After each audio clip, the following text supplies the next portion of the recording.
اس میں عورتیں بالکل ایسے ہی پھر رہی ہیں جیسے پاکستانی عورتیں بازاروں میں ہوتی ہیں، کچھ ہوتی ہیں، کوئی پابندی نہیں، کسی نے ان کے ڈنڈے نہیں مارے۔ پہلے تو تصاویر آتی تھی نا، تو طالبان جو ہیں وہ برقع لیے عورتوں کو بھی سوٹیاں مار رہے تھے، آپ بازار میں کیوں آتے ہیں، گھروں میں رہا کریں، ایسی قطعاً کوئی بات نہیں۔ اچھا ناظرین کرام، اس سلسلے میں ایک بڑی حیران کن خبر یہ ہے کہ ترک افواج جو ہیں وہ واپس جا رہی ہیں۔ طیب اردگان کو شاید ان کے دوست، کیونکہ پاکستان میں آپ کو پتہ ہے انہوں نے، ان کے وزیر خارجہ نے اور ان کے ایک دو جنرلوں نے 3-4 روز قیام کیا اور جنرل باجوہ سے اور عمران خان سے مشاورت کی ہے۔ میرا خیال ہے انہوں نے یہ بات پاکستان کی مان لیا، اور ایک اچھے دوست کی حیثیت سے پاکستان کا فرض بھی تھا اور ان کو بھی فرض تھا کہ یہ سمجھاتے اور وہ سمجھ جاتے۔ تو اب وہ کوئی نہیں رہا، کیونکہ طالبان اس بات کو قبول کرنے کے لیے تیار نہیں تھے کہ کوئی غیر ملکی فوجی، ایک دوست کی حیثیت سے تو وہ ترکی کو کہتے ہیں کہ آپ ہمارے ساتھ آئیں، بسم اللہ، ہماری مدد کریں، آپ ہمارے بھائی ہیں، ہمارے تاریخی رشتے ہیں، سب کچھ ہے، لیکن اگر آپ نیٹو کی طرف سے ادھر رہیں گے تو 1 گھنٹہ بھی آپ یہاں نہیں رہ سکتے۔ اب ترک افواج واپس جانا شروع ہو گئی ہیں، اور یہ بہت بڑی کامیابی ہے جس میں بنیادی کردار پاکستان کا ہے۔ پاکستانی وزیر خارجہ کے 4 ملکی دورے اور یہ جو اقدامات اور اور ہر وقت جو ہمارا روس اور چین کے ساتھ کانٹیکٹ ہے اس حوالے سے، ہمسایہ ممالک کے ساتھ، پوری دنیا کے ساتھ، وہ پوری دنیا میں بہت اپریشیٹ کیا جا رہا ہے، اور اتنی ذلت انڈیا کو اٹھانی پڑ رہی ہے جس کا آپ گمان نہیں کر سکتے۔ یہ تو ڈھیٹ لوگ ہیں نا، مانتے تو نہیں پھر کسی بات کو، بہرحال ان کی مرضی، نہ مانے، میں تو آپ کو حقائق بیان کر رہا ہوں۔ اب ناظرین کرام، صورتحال یہ ہے کہ اس وقت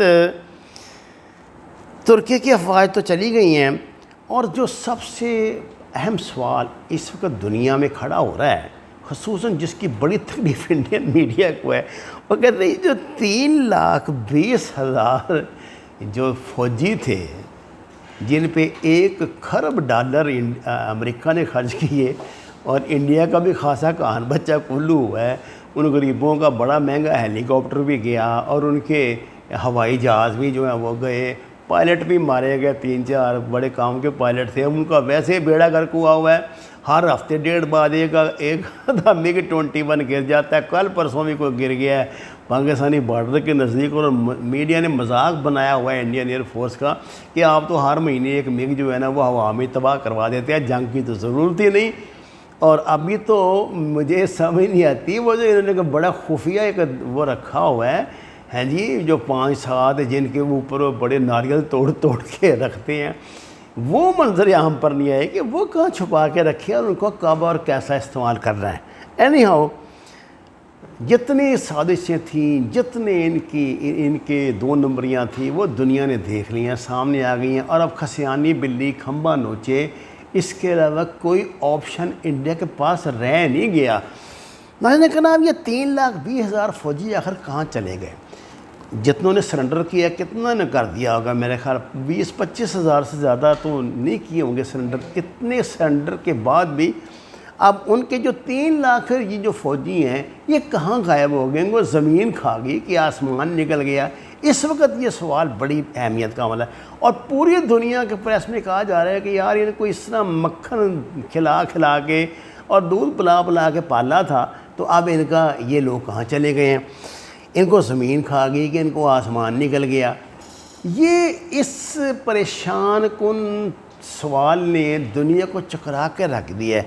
یہ لوگ ڈسپرس ہو گئے ہیں، اپنے دیہاتوں کو واپس لوٹ گئے ہیں۔ کیا طالبان کی اس سلسلے میں کوئی خصوصی پالیسی ہے؟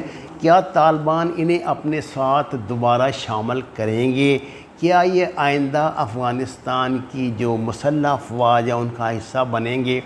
یہ ابھی اس سوال کا جواب کسی طرف سے نہیں آ رہا، لیکن یہ طے شدہ بات ہے کہ ان پر جتنا غصہ انڈیا کو آئے اتنا شاید امریکہ کو بھی نہ ہو، اور خاص طور سے جو ان کے مونچھوں والے کارٹون جرنیل ہیں، جنرل بخشی، وہ تو چیخ کے بیچارے کا گلا بیٹھ گیا کہ یار یہ کہاں چلے گئے، کہاں بھاگ گئے۔ اور جو جوتم پیزار اس وقت انڈین سیکورٹی ایڈوائزر اجیت ڈوال کے ساتھ ہو رہی ہے، وہ تو زندگی میں یاد کرے گا کہ میں نے کیا چول مار دی تھی۔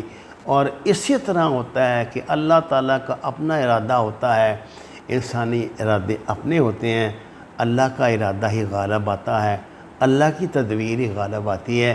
لیکن اس کے لیے بہت ضروری ہے کہ آپ کا اللہ پہ کم از کم اتنا اعتماد ہو جتنا کہ افغانستان کی امارت اسلامیہ کے جان بازوں کا ہے۔ وما علینا الا البلاغ۔